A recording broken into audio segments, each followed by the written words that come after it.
Sergent Laissé, bonsoir et bienvenue dans cette nouvelle vidéo. Oh punaise, ça faisait longtemps que j'avais pas tourné autre que pour le Camps. Enfin, aujourd'hui nous sommes là pour parler d'appareils photo. J'ai acquéri il y a peu d'un appareil photo, on va dire pour le côté collection. Skillerman, on en parlera très prochainement, forcément. Voilà, outre que l'urbex, l'exploration, la découverte de lieux historiques, etc., je voulais vous partager à côté d'autres domaines. Donc aujourd'hui, on est là pour parler de cet appareil photo, bien évidemment. Donc c'est un Ultraflex, un Fexar Optic Spec de chez FX France. Donc les appareils Ultraflex sont une gageure pour le collectionneur d'appareils photographiques anciens. Et tout simplement, c'est toute une histoire chez ces appareils photo-là, car aujourd'hui, on en retrouve très peu et c'est impressionnant. Donc je l'ai trouvé moi en brocante pour une valeur de, il me semble, 10 ou 15 euros, je sais plus à peu près. Mais quand on recherche un peu sur eBay et tout ça, sur les sites d'achat et tout ça, on le retrouve dans les alentours de 20-25 euros. Mais la quantité d'appareils de la gamme Ultraflex produite est énorme. Cet appareil en pack élite furent déclinés en 8 modèles. Ici le 4e modèle du coup. Et dans un nombre incroyable de variantes. Parfois il existe des différences au sein même d'un modèle ou d'une variante. Cette profusion s'explique par le fait que très souvent la production était perturbée par des ruptures de pièces. Dans ce cas, on sortait des appareils avec ce qu'on avait de disponible.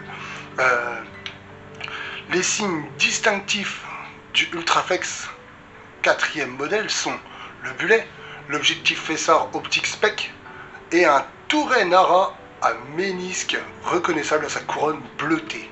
Tube objectif en métal chromé, donc vous pouvez le voir juste ici quand je le déplie. Ici ça se déplie bien évidemment. Derrière ça s'ouvre, alors je sais que je l'ai manipulé cette semaine parce qu'on a cherché comment ça s'ouvrait, mais il est difficile d'accès. Ici en fait on peut ouvrir et accéder à l'arrière. Voilà. Après moi j'ai des pièces qui ont tendance à bouger un peu, mais pour la collection de mon appareil, de mon décor, voilà, ça me suffit tout simplement.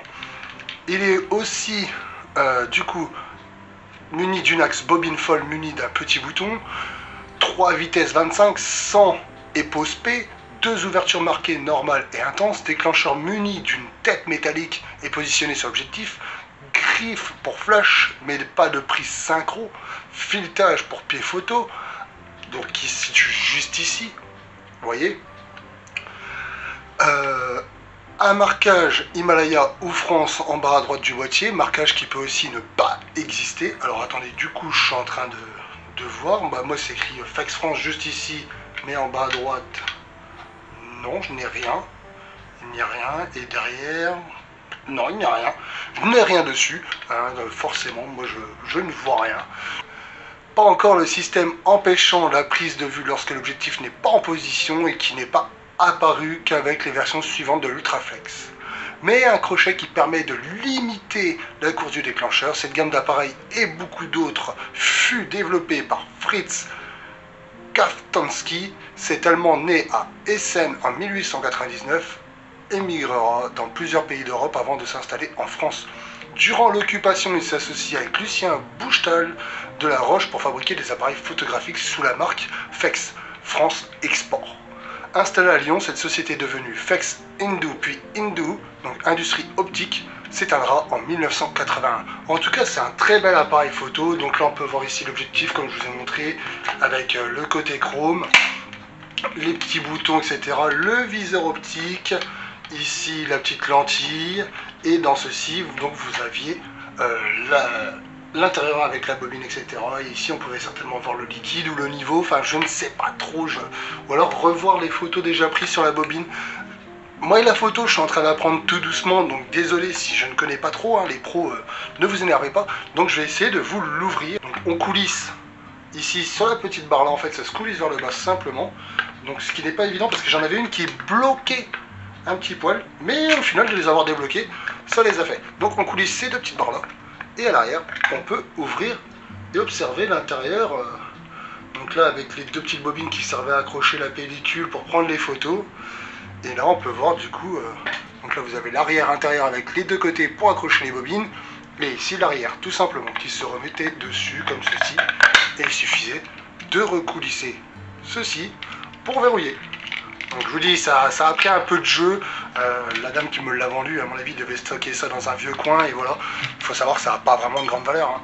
Et moi, ce que j'ai surtout kiffé, et c'est ça qui est ouf, c'est que là-dedans, on peut, du coup, c'est sa petite pochette. Alors je vous dis, elle a une petite odeur un peu particulière.